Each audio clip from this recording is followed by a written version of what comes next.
Hey guys, তো কেমন আছো? তো গাইস আশা করি ভালো আছো, আমিও ভালো আছি। তো গাইস আজকে আমি যাচ্ছি রিং লাইট কিনতে, কারণ আমার এর আগের রিং লাইটটা খারাপ হয়ে গেছে। তো চলো যাওয়া যাক। গাইস আমি বেরিয়ে পড়লাম।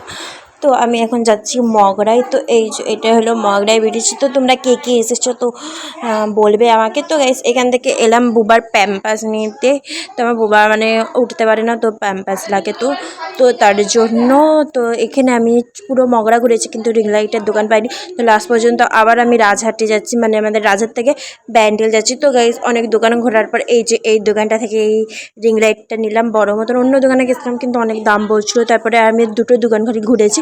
তো এইখান থেকে আমার এইটা নিলাম। তো এই যে আমার রিং লাইট। তো তোমরা বলবে এটা কিন্তু অনেক কালারই হয়, অনেক বলতে 3টে কালার মতন হয়, 3টে না 4টে রিমোট আছে গাইস। তো আমি রিমোটটা আনতে ভুলে গেছিলাম, ওটা আমি তার পরের দিন এনেছিলাম। তো এই যে তো গাইস এই যে এইটা নিলাম। তো কেমন হবে তো জানাবে। তো এই যে এবার আমি সব কিছু দেখে নিচ্ছিলাম। তো ওখানটায় বললাম যে ফিটফাট করে দাও। তো সব কিছু হয়ে আমার পুরো ওপরে, মানে আমি তো পুরো চাপা পড়ে গেছিলাম। তো গাইস এখানে রাজহাটে এসে দেখছি গাইস দেবাংশু এসেছে। তো আমাদের চুজরোতে দেবাংশু দাঁড়িয়েছে।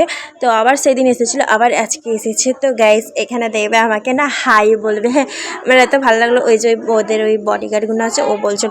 তো ওই যে দেখবে এই যে আমাকে হাই করলো, দিয়ে আমার আব্বু চলে এলো। তো আমার ভিডিওটা এই পর্যন্ত। ভালো লাগলে like, comment, share and subscribe করে দিও, কারণ এটা অনেক দিন আগেকার ব্লগ।